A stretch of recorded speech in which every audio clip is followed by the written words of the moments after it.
I'm Steve and this is Alice, and we're going to do some work so that you don't get carpal tunnel syndrome, or if you have it, we're going to make it better.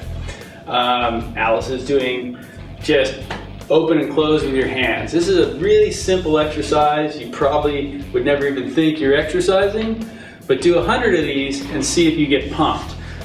You should be able to do 100 of these without getting pumped, and you probably can't. Most of us are very strong when we flex. So we have strong muscles this way, but we don't open our hands under any sort of force. And so the flexor extensor imbalance is what causes the inflammation in the carpal tunnel, which is here. So this is kind of your warm-up exercise. You can do this anywhere, and you can do this as much as you want, really. It's not really, pretty on the road, sort of, kind of a thing you can multitask. So now we're warmed up. We're going to take this a step further. We're going to add some resistance. Alice has a rubber band on here. You can use almost anything for this. You can use a towel. You can use your own hand. You can kind of go like this, which is also just kind of a stretching exercise. But that works depending on what you have around your house available. You can use this. And again, this is the kind of thing you would do reps on this. But you're looking at doing, sets of 25 and 100 reps at a time. Kind of an easy exercise to do here and there. I personally have these bands in my car, and sometimes I'll do 3 fingers or 2 fingers with my thumb. So, okay, now we're going to do reverse wrist curls. This is kind of the money exercise. So we'll start with good form. You're going to lay your wrist down here and kind of keep everything flat, and then you're going to lift up. So you want to lift up and down to flat. You don't want to drop down to here. So it's just, this is your motion right there. Very important, because everybody's strong here because we all do things where we grab stuff and tight. We do a lot of flexing. We don't do hardly any extensing. So you want to add weight to this exercise. You want to build up. Alice is using 5 pounds in each hand. I would like to see somebody as strong as her to be able to do a lot more than this. Alice has some elbow problems when she goes rock climbing, and if she got stronger here, her elbow problems would get better. Really, this is a benchmark exercise.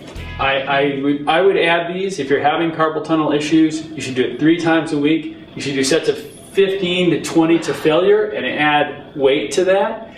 And then once you're strong, once you can do, say, 50 reps with 10 pounds, you are pretty good. A lot of professional athletes, their benchmark is 15 pounds for 50 reps. Try that, it's pretty hard. But anyway, so you see Alice starting to failure with 5. It's something you got to build up to, but you work it like a normal weight exercise. It's a very important exercise. Okay, yeah. I know, I need this one. And now you've got more. So let's move on before you're too pumped and you can't lift this. You probably wonder what this is doing here. You can use weight. I have weights at home that I can take weight off one end, and then I have a pot or a pan. But everybody has these, and you usually have a good variety. So you might want to start with a smaller pot and work up to a pot that weighs this much. So we're going to do 3 quick exercises. And the first one is a rotation. So go ahead and put your arm flat again, like that. And now rotate from side to side.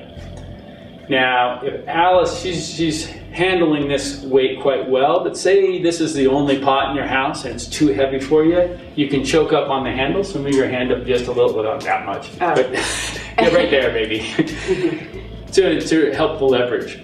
And then, she got really strong, and this is the only thing, she could hold it with 2 fingers and go side to side. But anyway, so that's the first exercise. Now the next one, you're going to stand up. So she's going to just go forward. Yeah, that's good. Keep this straight. So everything's straight. Your movement's right in there. Exactly. And again, these are exercises where you're going to do 15, 25 of each one. Something like that. Just, until you get pumped, and then you're going to do it next time. And now we'll do the back grip.